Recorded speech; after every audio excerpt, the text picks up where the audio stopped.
ஓம் ஹ்ரீம் Bhairavi glam ஹ்ரீம் ஸ்வாஹா. உண்மையான ஜோதிடர் யாரு? கண்டுபிடிக்கிறது எப்படி?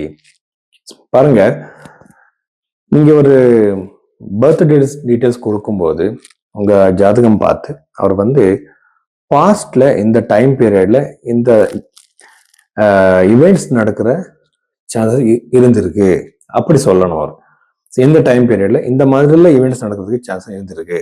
ஸோ அப்படி ஒரு பாசிட்டிவ் சொன்னா அவரை நம்ம லக்னத்தை கண்டுபிடிப்பாங்க. லக்னம் எதுக்குன்னா ஒரே ராசியில ஒரே நட்சத்திரத்துல 1000 பேர் கோடி பேர் பிறந்திருப்பாங்க. சரிங்களா? ஸோ அப்படின்னா அது நம்ம இண்டிவிஜுவல் ஜாதகம் இல்லை, லக்னம் கண்டுபிடிச்சாதான் அது சொல்ல முடியும். அதுக்கு பாசிட்டிவ் இவெண்ட்ஸ் சொல்லணும். ரெமெடி சொல்லும்போது நியூமராலஜி, டேரட் கார்டு, ருத்ராட்சம், ஜெம்ஸ்டோன்ஸ் இது எல்லாமே ஜோதிடத்துல இல்லை. புருஹத் பராசர ஓரா சாஸ்திரத்துல கால சர்ப்ப தோஷம் இல்லை, செவ்வாய் தோஷம் இல்லை, நிறைய விஷயங்கள் இருக்கு பேசுறதுக்கு. அங்க இருக்கிற ரெமிடிஸ் என்ன? ரொம்ப சிம்பிளான ரெமிடிஸ். கஷ்டத்துல இருக்கிறவர் எப்படி அவ்வளவு செலவு பண்ண முடியும்? சிம்பிளான ஜபம், தானம் 2 தான் இருக்கு. இப்படியெல்லாம் அதை சொல்லணும். இந்த மாதிரி ஜோதிடம் சொல்றவர்கிட்ட நீங்க போங்க, உங்க ஜாதகம் காட்டுங்க, அவர் சொல்வாங்க. எதுக்குன்னு உங்க பாஸ்ட் சொல்றவர் ஃபியூச்சர் கூட அவர் சொல்வாங்க. நிறைய பேர் கேட்பாங்க, சார் நீங்க எப்படி ஜாதகம் பார்ப்பீங்க? நான் ஃபர்ஸ்ட் இந்த தசா பீரியட்ல நான் சேஞ்சஸ் பண்ணிக்கிறேன், ஜெமினி சிஸ்டம் அப்ளை பண்றேன், பிரஷ்ன சாஸ்திரம் பார்க்கிறேன். யாருக்கு ஜாதகம் இல்லையோ அவரோட கை ரேகை நான் பார்க்கிறேன். கை ரேகையில் இருக்கிற லைன்ஸ் வச்சு பிரஷ்ன கோண்ல பார்த்து ஒரு டெக்னிக்கல், அது நஷ்ட ஜாதகம்னு சொல்லிட்டு ஒரு மெத்தட் இருக்கு, அதை பார்த்து நான் அப்ளை பண்ணிட்டு அஸ்ட்ராலஜி சொல்றேன். இவ்வளவு விஷயங்கள் எல்லாமே ஜோதிடத்துல நிறைய பேர் சார் அவர் சனி பத்தி, குரு கிரகம் பத்தி 1 hour 2 hours பேசுறாங்க, என்னென்னமோ பேசுறாங்க ஜோதிடம் பத்தி. ஆனா நமக்கு அது எல்லாமே வேணாம். நமக்கு பாஸ்ட் ப்ரெடிக்ஷன் சொல்லிதான் ஆகணும். நான் எப்படின்னா, ஒரு தடவை அவரோட ஜாதகம் பார்த்து எனக்கு பாஸ்ட்ல நடக்கிற சில ஈவெண்ட்ஸ் சொல்ல முடியலன்னா நான் அவருக்கு கன்சல்டேஷன் கொடுக்க மாட்டேன். ஸோ இது என்னோட ஒரு ப்ரொஃபஷனல் எத்திக்ஸ். எதுக்குன்னா, இந்த பர்த் டைம் சரியா இல்லைன்னா ப்ரெடிக்ஷன் கொடுக்க முடியாது. இது மனசுல வச்சுக்கோங்க. உங்களுக்கு இந்த ஜோதிடத்துல இந்த மாதிரி ஜாதகம் பார்க்கணும்னா நீங்க பைரவி ஆஸ்ட்ரோல நீங்க கன்சல்டேஷன் புக் பண்ணலாம்.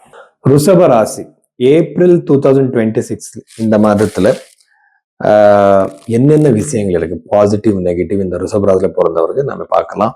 இது 2வது வீட்டுல இருக்கிற குரு பகவான், குரு கிரகம். இது ரொம்ப ரொம்ப நல்லது. எதுக்குன்னா ஃபைனான்சியல் சக்சஸ் ஆகுறதுக்கு. ஸோ ஃபைனான்சியல் சக்சஸ் ஆகுறதுக்கு இது ரொம்ப இம்பார்ட்டன்ட். கடன் பிரச்சனைக்கு கூட நீங்க வெளியே வர்றதுக்கு இது ரொம்ப இம்பார்ட்டன்ட். ஸோ 2வது வீட்டுல கிரகம் குரு கிரகத்தினால கடன் பிரச்சனை வெளியே வர்றதுக்கு ஒரு வாய்ப்பு, ஒரு வழி கிடைக்கும் உங்களுக்கு.